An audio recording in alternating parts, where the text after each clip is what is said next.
গাঠি কচু খেতে আমার একদমই ভালো লাগতো না, কিন্তু গাঠি কচু ও মসুর ডাল একসঙ্গে এইভাবে রান্না করার পর এখন গাঠি কচু খেতে আমার খুব ভালো লাগে।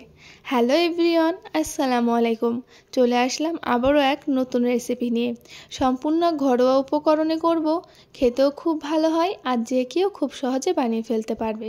তো চলো বেশি দেরি না করে আজকের এই রেসিপিটা শুরু করে ফেলি। তো রান্নার জন্য প্রথমে কড়াই বসিয়ে দিয়েছি, এরপর দিয়ে দিলাম 3 চা চামচ পরিমাণে সরষের তেল। তেলটা ভালো করে গরম করে নিয়ে দিয়ে দিলাম অল্প কিছুটা লবণ ও অল্প কিছুটা হলুদের গুঁড়ো। এরপর কেটে ধুয়ে নেওয়া কচুগুলোকে তেলে দিয়ে দিলাম। তো এখানে আমি 500 গ্রাম কচু নিয়েছি। তো এবার কচুগুলোকে ভালোভাবে লাল লাল করে ভেজে নেব। তো এখানে আমার কচুগুলো প্রায় লাল লাল করে ভাজা হয়ে গেছে।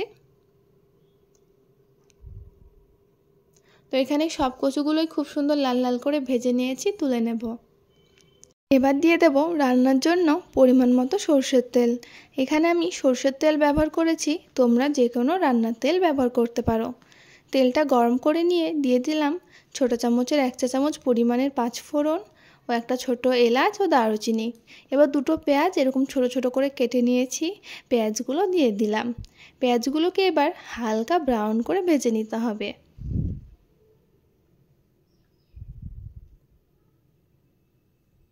তো পেঁয়াজগুলো এখানে আমার হালকা ভেজে নেওয়া হয়ে গেছে।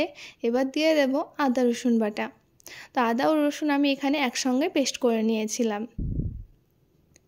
দিয়ে দেব একটা ছোট টমেটো কুচি। সব কিছু খুব ভালো করে মিশিয়ে নেওয়ার পর দিয়ে দিচ্ছি স্বাদ মতো লবণ, পরিমাণ মতো হলুদের গুঁড়ো, আধা চা চামচ পরিমাণে জিরা গুঁড়ো ও দিয়ে দিচ্ছি স্বাদ মতো লঙ্কা গুঁড়ো।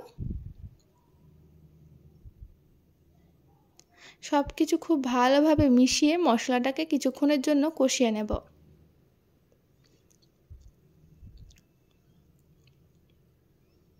তো মশলাটা খুব ভালোভাবে কষিয়ে নিয়ে দিয়ে দিচ্ছি ভেজে নেওয়া কচুগুলো। মশলার সঙ্গে কচুগুলোকে এবার খুব ভালোভাবে মিশিয়ে নেব।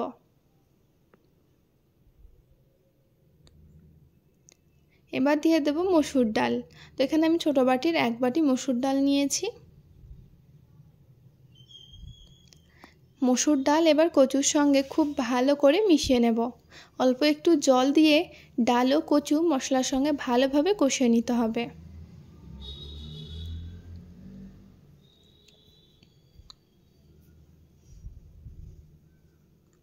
তো সব কিছু খুব ভালোভাবে কষিয়ে নিয়েছি। এবার দিয়ে দেব পরিমাণ মতো জল। এখানে আমি 1.5 কাপ পরিমাণে জল দিচ্ছি। এবার হাই ফ্লেমে 5 থেকে 6 মিনিট মতো রান্না করে নেব। ঢাকনা দিয়ে ঢেকে দিলেও হবে, আবার না দিলেও হবে, এমনিই কিন্তু রান্নাটা হয়ে যাবে।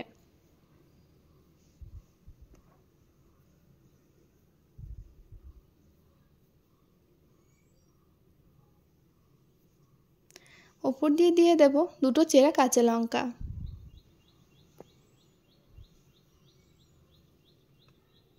বেশ কিছুক্ষণ রান্না করে নিয়েছি। এবার দিয়ে দিচ্ছি 1 চা চামচ পরিমাণের ভাজা জিরা গুঁড়ো। ভাজা জিরে গুঁড়ো কচু ও ডালের তরকারির সঙ্গে খুব ভালোভাবে মিশিয়ে নেব।